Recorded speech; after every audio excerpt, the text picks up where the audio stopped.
Welcome to The Backstory, a podcast from the North Dakota News Cooperative that takes an in-depth look at the stories we're reporting for you.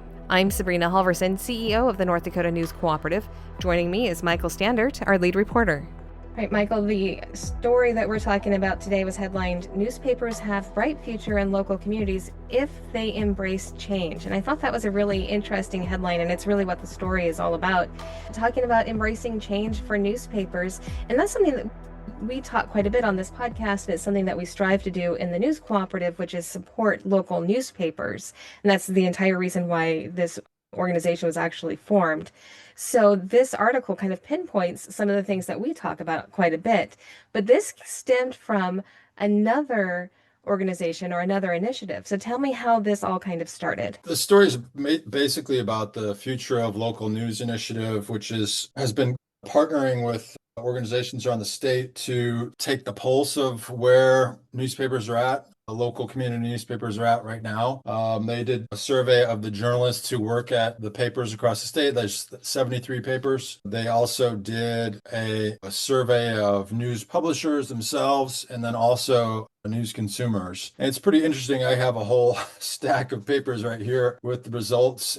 There's so much good information in there. There's a lot of concerns among news publishers themselves and journalists about the future of the industry, but there seem to be a lot of hopeful things that came out of the news consumers survey. And particularly, there's so much support for local news. When you consider in this day and age of people saying fake news and things like that, was a real bright spot for the continued future of local news. But there seems to be a disconnect between publishers and journalists and those consumers. Some of the people I spoke with are speaking about looking at new solutions about how to better connect those papers with their consumers and local communities and help them support each other. That's something they're going to be exploring here in the next few months as far as kind of solutions to ensure that local newspapers continue. Yeah.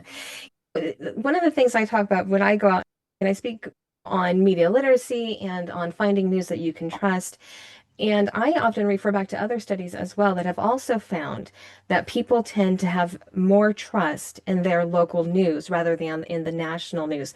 And I support that completely.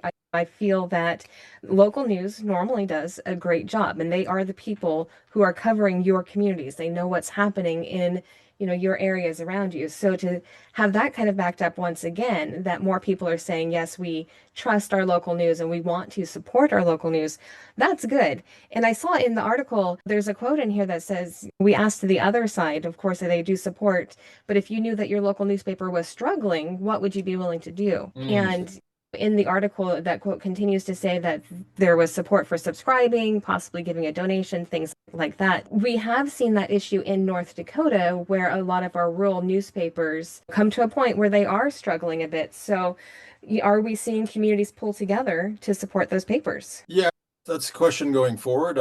So I think there are about 20 out of the 73 papers that only have print edition. And so something that came out in the consumer survey was that, okay, people really want both digital and print.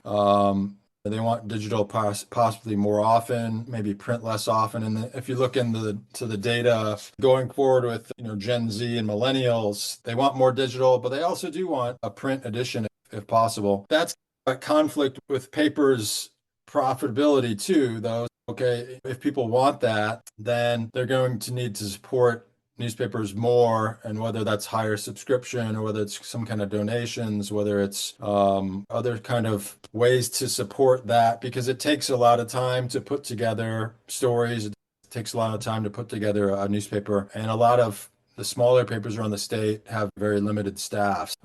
Talking with people too, it's okay, the publishers themselves need to try to explain that more to their local community so their communities know the amount of effort that goes into it. And one of the people had raised the cost of buying a soda and a candy bar at a store can be more than what you're paying for a weekly paper, or if you buy a paper that day, it's probably more for the soda and the candy bar. Yeah. I was speaking. That's kind of mass produced stuff, and the news takes a lot of time and effort to put together. I was speaking a couple months ago in Minnesota, actually, and discussing again media literacy. And another person who was speaking on this small panel was the editor of the Park Rapids newspaper. And one of the things she said, and I want to give her credit for saying this, but she pointed out that we've become very used to paying for subscriptions to Netflix or to our cable providers and all of these different subscriptions we pay for every month for our entertainment. We're not used to paying a monthly amount for our news. People still very much expect news to be delivered for free. But as you've pointed out, and as this article points out as well, it can be very costly to produce that news. There's a lot of labor that goes into it, from the reporter to the editor to the people actually designing the newspapers, and then the cost of the actual physical newspaper and numerous things. So to change that mindset of the communities from we should just be getting our news for free to the point of we should be paying a monthly subscription to help support this. I think that's been a difficult mind change, but it's something that I think we are starting to see a little bit more of. Would you agree? And it's okay if you Yes. disagree. Yeah, no, I think that's coming. The old model of ad supported news where it kept it very cheap, that's dried up over the last couple of decades. All Craigslist and all the online advertisements have siphoned away a lot of advertising revenue. The papers possibly also need to do a better job of getting their local advertisers. If they say, okay, do you see us as a value to the community? You should probably advertise in us instead of putting out some Google ad or whatever. So there's got to be some, how would I say, the local community, if there is support for the paper, there has to be some acknowledgement of that, and that, okay, whether it's subscriptions or putting advertisements in the paper or some kind of other activity, that's got to be a better method of support going forward instead of the old model, which is not working. What about generational differences too? That's something else that's brought up in this article as well. There are differences in how different generations are accessing their news and supporting their news. Yeah, and Gen Z wants 48% of Gen Z would like print and digital, 45% of millennials print and digital, and it falls off Gen X and boomers, silent generation are around 35, 36%. Digital only has a higher support among Gen Z, but if you look at boomers, silent generation, that's 37%. You can't really figure out too much from that. Print only. So Gen Z, only 13% want print only. So if you look at the future news consumers, they do want both print and digital. One thing that also came out, and I think you mentioned before, was trust in original news from local newspapers was the highest level of trust, and that's above local TV, and it's well above local radio. Scores pretty low, actually. Yeah, again, people do see the value, but how to transfer that value into support and profitability to, sustain these newspapers is the big question, and those newspapers will need to figure that out.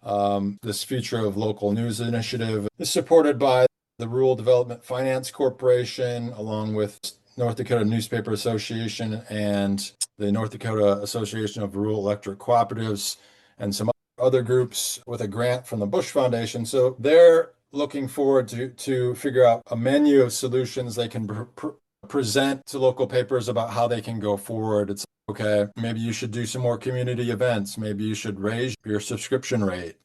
There's not going to be a one size fits all answer for every paper. So it's going to be different for each paper and each local situation. Yeah. And then going back to some of the things we talked about right in the beginning, there was a lot of support for local newspapers. In fact, one of the numbers you have in here is that 80% of the people they talked to said that losing a local newspaper would have a negative impact on their community. There is the support there. People are realizing how important this local news continues to be. So that's all good information. Yeah, 9 out of 10 people see local newspapers as important or very important. And in this advertising situation has changed. News has become a lot more nationalized in many ways around the country. People 30 years ago, 25 years ago might watch their local news more than they watch.